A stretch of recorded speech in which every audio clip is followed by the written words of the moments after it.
ডিম চপ বানাবো। নিয়ে নিচ্ছি 2টা ডিম আর হচ্ছে কিছু আলু। আসসালামু আলাইকুম, সবাই কেমন আছেন? আশা করি সবাই ভালো আছেন। এখন বানাবো ডিম চপ। 2টা ডিম নিচ্ছি, বেশি নেই নাই, আমি আমার মতো করে বানাবো।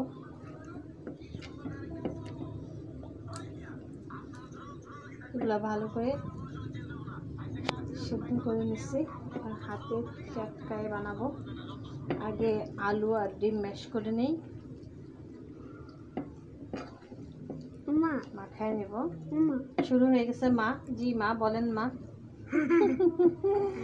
আমার মা বলেন ভালো করে এটা আগে মাখায় নিব।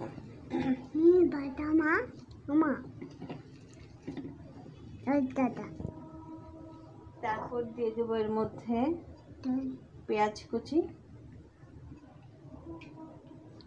তারপর দেব কাঁচামরিচ কুচি,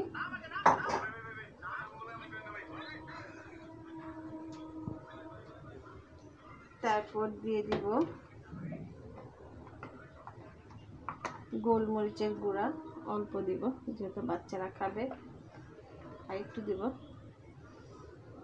সামান্য একটু মরিচের গুঁড়া, একটু ধনিয়া জিরা, তারপর এটাকে ভালো করে মাখবো। তারপর দিয়ে দেব স্বাদ অনুযায়ী লবণ। আমি এগুলো ভালো করে মেখে নেই। আমি ভালো করে এটা মেখে নিচ্ছি। এখন বলের মতো আকৃতি করব।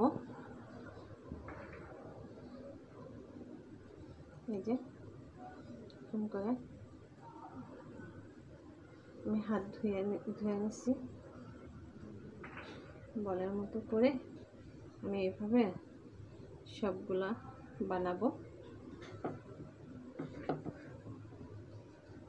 একটা বানাই।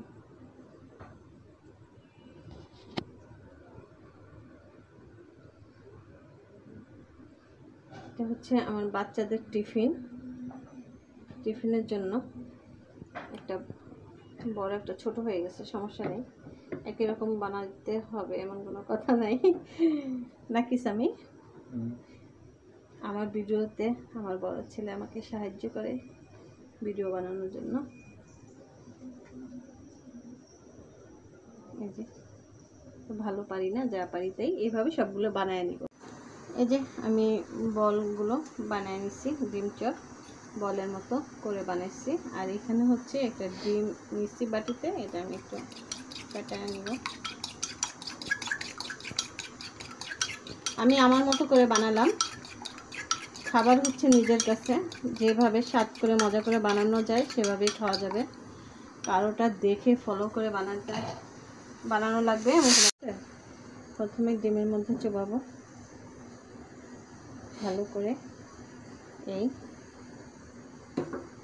তারপরে হচ্ছে বিস্কিটের গুঁড়া, আমার ঘরে বিস্কিট ছিল, সেই বিস্কিটের গুঁড়া সেটার মধ্যে আমি এভাবে ডুবাই নিছি। তারপর তেলে দিয়ে দিব।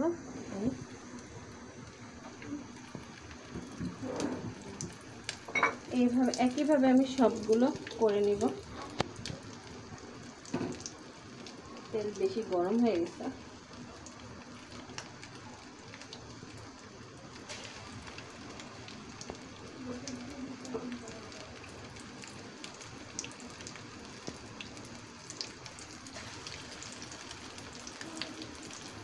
তাহলে আমি সবগুলো এইভাবে দেই।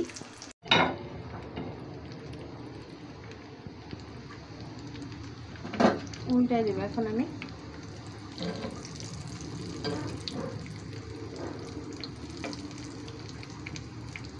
কি সুন্দর কালার হচ্ছে। আমার ঘরে টোস্ট বিস্কিট ছিল, সেটা আমি গুঁড়ো করে নিচ্ছি।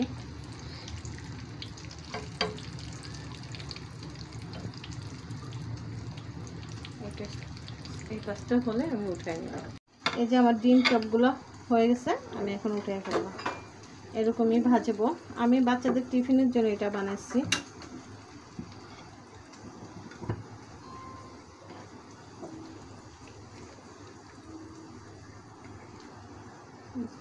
সবগুলো উঠে ফেলবো।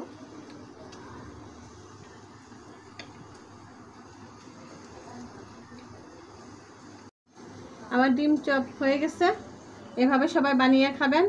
ভালো থাকবেন। আল্লাহ হাফেজ।